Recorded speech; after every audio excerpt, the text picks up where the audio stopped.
al éter a la gente que está del Buenas otro tardes, compañeros, lado. ¿cómo andan? Buenas Acá tardes a la andamos. audiencia, ¿no? Ahí vamos, ahí vamos. Sí, cumplamos la formalidad. La formalidad Sí, me la parece. formalidad. ¿Cómo estás, Está bien. Esteban? Un gusto. Que estés acá.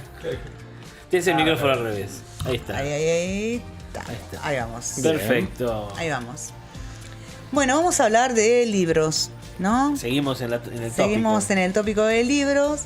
Hay un libro que salió hace muy poquito, que es una compilación.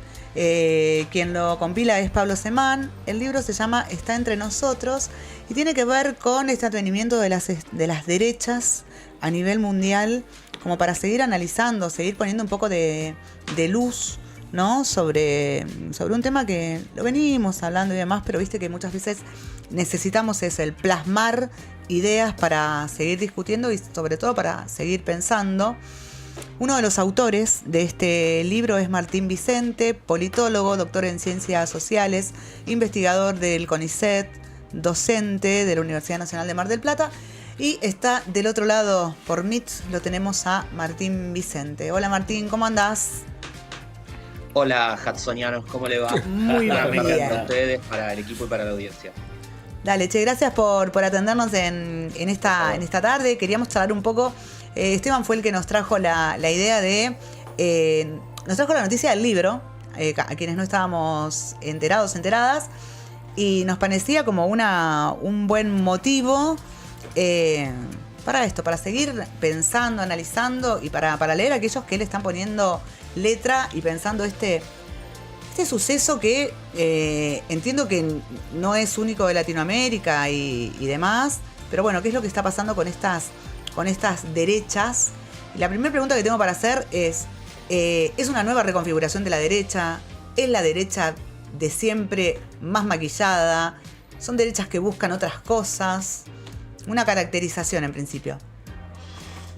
Bueno, antes de eso, dos aclaraciones. La primera, el libro es un trabajo que coordinó Pablo Semán.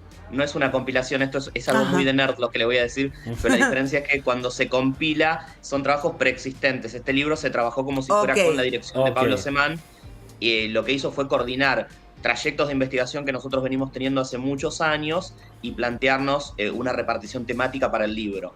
Y el segundo es que efectivamente el título de Está entre nosotros alude a un fenómeno que vino ocurriendo en Europa desde los últimos años de la década anterior y que más visiblemente para nosotros por nuestra ubicación continental lo vimos en Estados Unidos con el trumpismo y en Brasil con el bolsonarismo, que es la aparición de lo que se suele llamar la nueva derecha internacional. ¿Qué es esa nueva derecha internacional? Básicamente es una nueva configuración de derecha, como decían ustedes, pero que trae mucho de lo anterior. En ese sentido, nosotros en el texto que escribimos con Sergio Morresi hablamos de un fusionismo. Esa es una idea de un politólogo conservador norteamericano, George Nash, que lo que señala es la capacidad de distintas articulaciones entre derechas muy diferentes entre sí. Para decirlo en el caso argentino, el neoliberalismo libertariano de Javier Milei, el nacionalismo reaccionario de los sectores que se vinculan con la vicepresidenta Victoria Villarruel, el conservadurismo más tradicional de otros sectores que entran por pauta religiosa, por militancia antiabortista, el lugar que tiene parte del universo del PRO, parte del universo del peronismo del interior, que también serían conservadurismos más populares en el último de los casos, neoliberalismos más bien en el caso del PRO, es decir, distintas derechas que se funden en una nueva articulación. Y eso tiene un eje cultural, que es el eje de oponerse a un otro, que en general desde el universo de La Libertad Avanza, que es el partido que construyó Javier Milei, se define como el totalitarismo de lo progresista o el autoritarismo de lo bien pensante, que eran también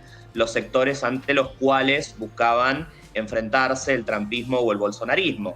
Pensemos en el caso de Trump, por ejemplo, señalando a los sectores bien pensantes del Partido Demócrata, de los republicanos de centro derecha, del establishment de Hollywood, del mundo de Nueva York, lo mismo para el caso brasileño trasladado a la sociedad brasileña, porque son todas ideas que en el caso de La Libertad Avanza Javier Milei toma del autor que él señala que es el que le cambia la cabeza, Murray Rothbard, un economista, donde Rothbard plantea en un programa que él llama Por un populismo de derecha, los mismos puntos que son los puntos centrales de la campaña de Milei. Hay una sola diferencia: Rothbard elige no confrontar por la cuestión del aborto porque entiende que les va a traer más problemas que apoyos, y Milei sí elige confrontar, al menos en campaña, en su discurso ayer eso no apareció, pero lo que une a todas estas experiencias es que entienden que el progresismo, que lo políticamente correcto, son una forma de llevar a la decadencia, ocultando una realidad, la gran Argentina que habría que recuperar, y que centralmente eso está articulado por élites que son universitarias, que son periodísticas, que son del mundo de las artes y el espectáculo, y que son de los organismos multilaterales. En ese sentido, es tan sospechoso para esta mirada Barack Obama como la ONU, como el feminismo. Y en ese sentido, acá encontramos una novedad en el caso de La Libertad Avanza, que es que, por ejemplo, Milei mismo, partiendo de su configuración liberal clásica, en ese sentido, no está contra la autopercepción de género, pero sí está contra de que lo LGBTQI+, se constituya como movimiento. Sí. Al constituirse como movimiento ya sale de la esfera del individuo. La frase de Milei es: por mí autopercibite Puma, pero no te voy a pagar la cena. Y un movimiento efectivamente pide que le paguen la cena porque busca estatalizarse, crear derechos que son asegurados económicamente, muchas veces crear nuevas instituciones que cuestan dinero, y ahí es donde está el problema. Eso suele verse en general mal. Por supuesto, hay sectores conservadores que rodean a Milei que pueden estar en contra de esas identidades, pero esos sectores están también en el peronismo, en la UCR, Totalmente. y en otros partidos. Ahí están algunas de las particularidades. Sí, Martín. Obviamente vos hablás de una derecha global que se va constituyendo y que bueno, ya está entre nosotros, es decir, esa derecha también gana el poder en la Argentina, como lo hizo en Brasil, como lo hizo en los Estados Unidos. Obviamente hay mucha relación con la pandemia, ¿no? Ese es un tema que vos un poco nos decías en estas ideologías. Ahora, respecto a la derecha argentina del siglo XX, inclusive, podemos hablar de la Liga Patriótica, ¿no? De Manuel Carles, quizás como la primer derecha que después fue catalogada, digamos, de fascista, y creo que con buen tino, y digamos toda la construcción de partidos, inclusive de derecha, más liberales. ¿Cuál es la relación de La Libertad Avanza? ¿Qué genealogía podemos hacer? Para historizar rápidamente. Al igual que la mayoría de los países de Occidente, Argentina tiene un campo, un espacio de las derechas que está dividido entre dos grandes familias. Una que es liberal conservadora, que es elitista en lo sociocultural, que es republicana en lo político, que es capitalista en lo económico y que tiene una perspectiva cosmopolita del lugar de la Argentina en el mundo. Y del otro lado, hay una derecha que es nacionalista reaccionaria, que es autoritaria en lo político, corporativa en lo económico, tradicionalista e incluso telurista en lo cultural, y que tiene un lugar de la ubicación de la Argentina en el mundo defendiendo una idea de ser nacional, centralmente vinculado con el hispanismo. Esas dos derechas a lo largo del siglo XX han pugnado por dominar ese espacio de las derechas, se han enfrentado en muchos momentos, por ejemplo en el momento del fascismo-antifascismo, donde se pusieron en lugares muy distintos cada una, pero se han coaligado, por ejemplo, a lo largo de los golpes de Estado, al punto tal que en el único golpe de Estado donde no se coaligan, de ese surge el peronismo, en el del 43. Eso para 1983 se resuelve porque la primavera alfonsinista, y en esto hablo de un sentido macro, el discurso de Alfonsín, pero también el de la renovación peronista, el del periodismo que surge en esos años, el de expresiones como Teatro Abierto, Rock and Pop, diarios como Página 12, las letras del rock nacional, básicamente colocan al nacionalismo como el culpable de todos los males, de la violencia, de las dictaduras, del aventurerismo en Malvinas, y el contenido liberal de esa primavera permite que el liberalismo conservador se articula en democracia, al punto tal que construyen un partido que se presenta a elecciones con cierto éxito, la Unión del Centro Democrático de Álvaro Alzogaray, y que ese partido es el puente para que otros técnicos, pensemos en Domingo Cavallo, que viene como independiente del peronismo, se sumen a la experiencia menemista primero, reconfigurando el peronismo, pero reconfigurando a las derechas liberales que dejan su antiperonismo de lado, y luego sumarse a una unión de peronistas de izquierda, socialistas y radicales, como fue el Frepaso, donde sectores vinculados a la UCD, al cabalismo, tenían protagonismo. Eso en el siglo XXI se desdibuja porque aparece el partido de la nueva política, el PRO, un partido que por centro-derecha busca competirle al kirchnerismo como expresión dominante, ahora desde un peronismo progresista o de centro-izquierda. Lo que tuvo el PRO fue que frente al kirchnerismo, pero al progresismo en general, se movió en zigzag. Por ejemplo, podía defender al principio del kirchnerismo la política económica heredada de La Baña, pero atacar lo que veían como escasa institucionalidad del kirchnerismo centrada en su visión conflictivista de la política. ese movimiento en zigzag lo retomó La Libertad Avanza, que podía moverse contra lo que llama la casta, pero al mismo tiempo, como vemos ahora en la construcción del gobierno, reclutar a parte de esa casta, al punto tal que algunos de sus militantes señalan, casta es lo que nosotros decimos. Ese movimiento en zigzag, unido a lo que yo les decía en la primera respuesta, esta nueva expresión fusionista de las derechas internacionales, es lo que le da su particularidad a La Libertad Avanza. Yo creo que en este caso, la idea de nueva derecha que venimos utilizando en el último tiempo es válida, pero habría que hacer un recorrido histórico, como hacemos en el libro. Se habla de nueva derecha en la Argentina desde los años 20 del siglo XX, cuando efectivamente aparecen los nacionalistas reaccionarios como una cara de la élite que ya no es liberal.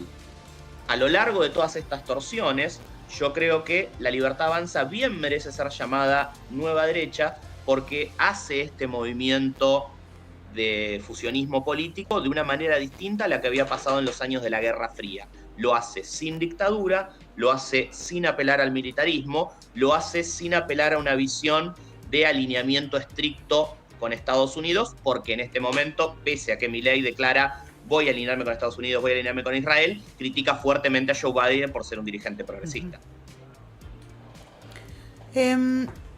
A ver, estoy buscando de qué manera hacer esta pregunta para que, para que se entienda bien. Para que se entienda bien. Recién hablábamos, lo mencionaba un poco Esteban, respecto de en esta caracterización, podemos hablar de Trump, podemos hablar de Bolsonaro, como más cercanos, si querés, a lo que es el hoy presidente de la Argentina. Ahora, tanto en él, en su manera de construir la política o de construir la campaña que lo llevó al poder, como en su militancia, no es Bolsonaro y no es Trump. Hay algo más en esa manera de ser, comunicar, moverse, mostrarse, que bizarro dicen algunas. Digo, hay un componente más rarito, no sé cómo preguntártelo delicadamente, Martín, a esto, sinceramente. Sí, hay un componente menos tradicional, pero yo te lo diría de esta manera, por comparar los dos casos que trajimos a escena. Sí. Trump tenía detrás uno de los dos partidos tradicionales de la política norteamericana. Pese a que sacudió muchas estructuras, no podía salirse tanto de esas estructuras. Trump tuvo una gran ventaja. Saben ustedes que el sistema norteamericano se basa en primarias, que son unas larguísimas internas que se hacen para definir candidatos, donde Trump corría, vuelvo, con la ventaja de tener muchísimo dinero para jugar esas elecciones. Entonces ahí podía mover un poco esos marcos. Una vez en el gobierno, en un gobierno que está tan parlamentarizado como el de Estados Unidos, que tiene agencias estatales de tanta trayectoria estructurada, Trump tuvo márgenes más pequeños. Al punto tal que lo que queda como la marca transgresora de su presidencia es precisamente el final, cuando vemos cómo se toma el Capitolio. Lo mismo ocurre en el caso de Bolsonaro, en ese final también, pero en el caso de Bolsonaro vemos que la estructuración se daba con un partido mucho menor, el Partido Social Liberal de Brasil, que para la derecha brasileña es menor porque es menor que el partido de Fernando Henrique Cardoso, que además es una centroderecha donde hay muchos actores que provienen del progresismo, y el famoso Centrao, que es el partido de balance de Brasil. Lo que hay que decir es, Estados Unidos y Brasil son, como en Argentina, dos países muy federales, pero con sistemas partidarios muy distintos. En Estados Unidos son dos grandes partidos y todos satélites menores. Brasil es posiblemente el sistema político con más partidos del mundo, tiene más de 2.500 partidos y una gran circulación monetaria federal que permite cierta movilidad en la discrecionalidad presidencial en el modo de hacer políticas. Pese a eso, Bolsonaro venía apoyado por lo que se llamaba la triple B larga, buey, bala y Biblia, es decir, hacendados, sectores vinculados con las fuerzas del orden, para llamarlas en sentido amplio, y sectores religiosos. Muchos de esos sectores habían estado con Lula en el caso anterior. Y acá recojo otro tema. Trump, Bolsonaro y el propio Milei son políticos de fuerte arraigo popular. Milei es un político que en un sentido recoge el arraigo popular del peronismo, que tiene un vínculo muy fuerte con la juventud, por ejemplo, con ese mundo del cosplay, pero por ejemplo, con el nuevo modo de leer en redes sociales, de promover ciertas industrias culturales, recordemos su obra El consultorio de Milei, pero también de leer libros, por ejemplo, en torno del fenómeno Milei, editoriales que eran minoritarias, como Unión Editorial, que es una editorial neoliberal, comenzó a tener libros en los rankings de bestsellers, y todos esos jóvenes comenzaron a leer autores como el propio Rothbard, como Hayek, como Mises, etc. Entonces, esa es una pata muy importante para entender el fenómeno Milei. La segunda es que Milei toma algunas de las estrategias, especialmente de Trump, de el choque frontal con la política, de este discurso anticasta que es anti-elites progresistas, y que en cierto sentido lo reviste de algunos toques personales, su peinado particular, los actos que hacía antes de lanzarse a la política, que eran básicamente actos de masas, casi de rock, donde Milei entraba vestido con chaqueta de cuero en un auto negro estilo Batimóvil y entraba haciendo pogo con temas de la renga o de la Versuit, temas identificados con la rebelión juvenil en los 90, lo cual habría que preguntarse qué fue eso para los 90 y cómo lo resignifica Milei, y donde se podían ver fuegos artificiales, canciones que reinterpretaban los lugares comunes del progresismo y muchísimo activismo.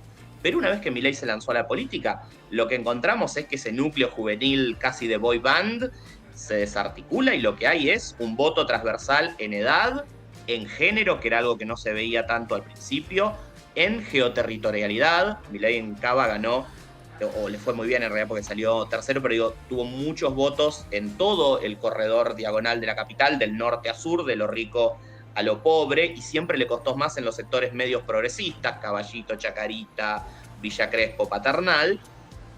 Pero a esto yo le adosaría otra cuestión. Cuando nosotros hacíamos trabajo de campo en la época de pandemia, que es un momento central, lo que nos decían muchos activistas es que ellos querían algo más a la derecha del PRO.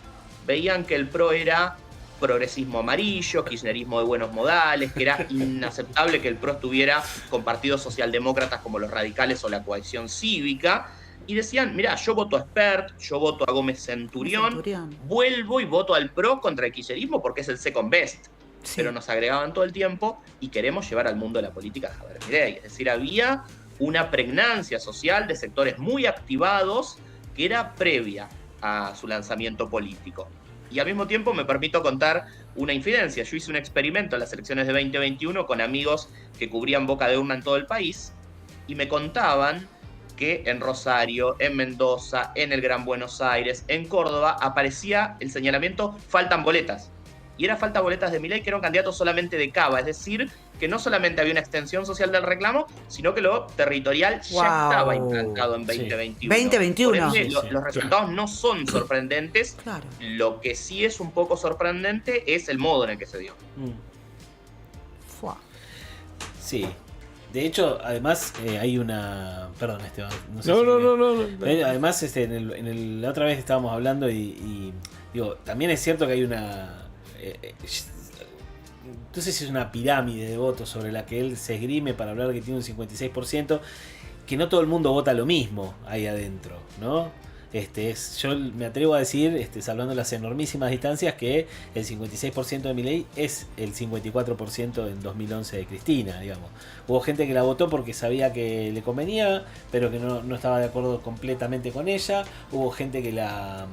digamos que en este caso a Milei, o sea, no sé si todo el mundo está votando un cuestionamiento al nunca más o un cuestionamiento al esquema político. Digo, hay algunas cosas que están en común, pero después podemos inclusive hasta identificar sectores que están opuestos en lo que es el pensamiento, si se quiere. En lo que fue el balotaje donde tenés que optar por dos, claramente, ¿no? Absolutamente. En 2011, después del resultado que vos acabas de citar, yo solía decir, si uno suma los votos de Cristina Fernández, de Hermes Wiener y de Ricardo Alfonsín, tres políticos progresistas, da 83%. El 83% de la sociedad argentina no se considera progresista. Eso ninguna encuesta lo reconoce. Y lo mismo ahora, el 55-56% de la sociedad argentina tampoco se fue a la derecha. Lo que sí hay que ver es, por lo que yo decía en la respuesta anterior, Milei, en caso de hacer un gobierno más o menos pasable, tiene con La Libertad Avanza un vehículo para constituirse en un actor de mediana influencia en la política argentina, porque efectivamente hizo la diagonal que hacen todos los partidos que quieren perdurar, en género, en edad, en geoterritorialidad, pero acaba el tema también en agenda. Claro. Hay un Milei que es voy a mantener planes sociales junto a un Milei de voy a pasar la motosierra por ya no el Estado entendido como tal, sino, como dijo hoy su vocero Adorni, en los trabajadores que están de decoración, en los ñoquis del Estado. Hay un Milei que es al mismo tiempo hablar en contra de la legalización del aborto, pero un Milei que en su discurso de Asunción, ese tema que era axial, ni siquiera lo mencionó. Es decir, hay un Milei que está balanceándose entre ser un doctrinario y ser un realista político. Uno podría decirle, es la única alternativa que tiene, porque en términos netos, es el gobierno que más débil llega al poder en la Argentina desde 1983. Pocos legisladores, ningún gobernador, apenas menos de un puñado de intendentes, y a sabiendas de que ese 55-56% de los votos ni siquiera es totalmente suyo. Milei sacó 30 en las PASO, lo mantuvo en la primera vuelta y tengo mis fuertes dudas de que igualmente ese sea el núcleo de Milei. Ahora, lo que hay que agregar es que el trabajo político activista de Milei, el de su militancia y el de parte de referentes públicos, intelectuales, expertos en economía, en derecho o en ciencias políticas, que fueron corriendo el margen de lo decible por derecha en los últimos años en la Argentina, operó. Nunca una expresión tan radical había llegado al poder en la Argentina y nunca lo había hecho de una forma tan veloz. Por ende, creo que hay que considerar las dos pautas. Por un lado, esa diagonal, ese poder constituirse en un espacio tradicional que por ende tiene que representar algo más que al voto duro, pero el crecimiento por derecha de ese voto duro, que es un dato absolutamente novedoso. ¿Llegó una más? Una más, una cortita. Dale, entonces, llegó una más porque estamos ahí con el límite de tiempo, Martín. Uno escucha el discurso de ayer de Milei y hay mucho de lo catastrófico, ¿no? De que hay que empezar una nueva era porque así no se puede más. Inclusive dio cifras que no daban nada, que la verdad ni siquiera las consultoras más liberales daban que hay una inflación reprimida del 15.000%. Y cuando uno escucha esta cuestión de catastrófica que hace Milei en su diagnóstico, yo digo, ¿cuánto hay del pensamiento de derecha y cuánto hay de la impronta de Milei de decir, bueno, en realidad estamos en un estado terminal? Eso tiene que ver con él, ¿no? Más allá de los autores que lee o el universo político y simbólico en el cual él se planta, digamos. Bueno, ahí lo que hay que ver es cómo Milei se planta sobre una tradición que es más larga. De hecho, si uno analiza lexicográficamente o gramaticalmente los discursos de las distintas derechas históricamente, la palabra que las une a todas es decadencia. Las derechas suelen plantear que viven en un tiempo de decadencia. Claro, es un momento terminal siempre, ¿no? Es un momento terminal. Eso déjame que voy a eso. Algunas, como las más nacionalistas, dirán, en el pasado está la época áurea, retomémoslo para ir adelante. Milei hace también esa operación que en parte hace el liberalismo conservador argentino, pero efectivamente Milei le da un giro de tuerca catastrofista, como vos marcaste, y lo sazona con una serie de conceptualizaciones, de números y de operaciones que son indefendibles desde cualquier punto de vista. Digamos, la idea de que hay 15.000% de una inflación plantada, ese fue el término que utilizó y que no existe en términos económicos. La idea de que la Argentina fue la primera potencia mundial alguna vez, él marca a principios del siglo XX, también es sostenible desde cualquier mirada historiográfica y comparativa, y en eso hay mucho de la impronta de Milei. Ahora bien, yo quería marcar esto sobre no solo el diálogo entre la tradición y el actor, sino poner algo en el medio. Milei y gran parte de su equipo y de sus referentes provienen de un sistema de universidades, think tanks, grupos de influencia, que en gran parte se constituyen de modo circular para autolegitimarse porque no tienen legitimación académica o legitimación institucional por fuera de esos lugares. La construyen entre ellos, digamos. Y entonces ese proceso de pasar de la marginalidad a la centralidad va a arrastrar muchos de esos usos y costumbres. Y eso lo vamos a encontrar muy largamente durante el gobierno de Milei. Y ahí está otro de los puntos de hasta dónde Milei va a persistir con eso, porque efectivamente esos puntos fueron nocivos para su discurso, pues salieron a señalárselo de diversos lugares, y hasta dónde va a poder moderar el uso de esas invectivas que en parte forman parte de su modus vivendi como economista. Martín, gracias por este rato. Queríamos charlar con vos respecto de este libro que bueno que nos ayuda a pensar. Así que gracias por atendernos en esta tarde.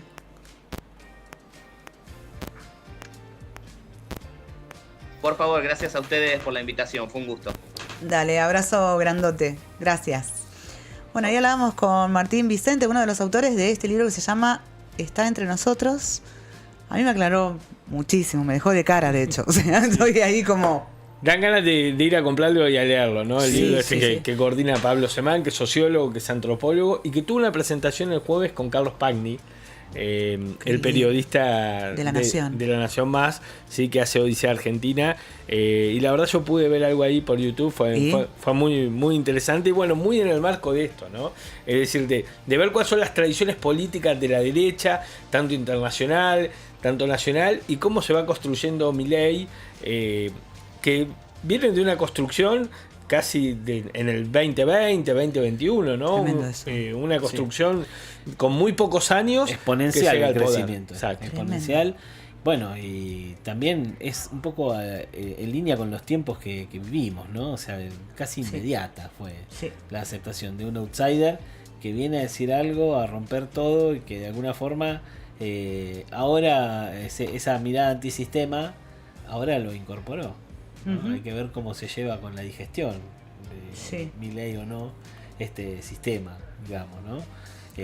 Bueno, las medidas que anuncian, a veces uno no sabe si son una mirada cosmética o una mirada profunda, si efectivamente hay que esperar. Bueno, desgraciadamente las cosas van a ocurrir a un ritmo propio y no al ritmo de nuestras ansiedades. Desde el 14 de agosto que estamos con esto. Exactamente. Gente, hemos pasado... Ahora es así la cosa, es de atramito. El día plus one. El día, claro, exactamente. El día plus uno. El día plus uno. Veremos cómo nos va el plus 2. Vamos a ver qué onda. Mañana, a partir de las 12, hacemos Hudson. Tenemos un Problema.